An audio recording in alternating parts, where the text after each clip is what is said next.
O riria irakinyire thaa 2 cia utuku noguo borithi maranjĩrĩirie gukinyaniria watho wa guikara nyumba na kugacirithia hinya wa kafyu guku waingi magikora hatikaini. Honestly, jamaa amenisimamisha pale. Toka. Nikasimama mzee.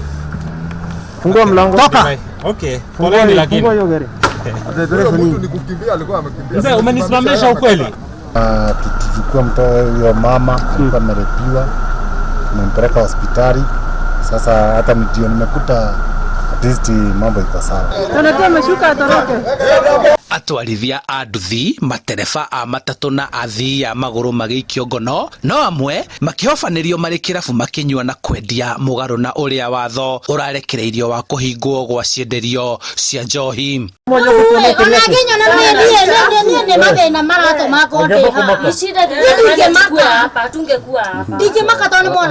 Mũngũrũrio ũyũ ũrĩa ũratabanirio kũndũ gũtiganĩte ũnyitanĩri-inĩ wa mbũtũ ya ũgitĩri, obithaa a wathani wa kaunti na utongoria wa matura ugitiga andu 25 kuma gicigo kia ubunge gia Kabete ya borithi na ngari na nduthi ciao ikihingirwo makihariririo gukinyio igoti-ini Jumatatu.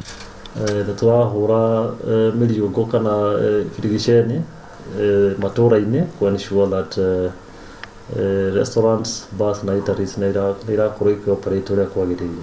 Watho uyu utanyitwo kugacirithio kwa kahinda gatoikaine guku mihinga igikirwo kundu gutiganite kugiria muingi kuingira kana kuma thiini wa kaunti 5 iria ihingitwo.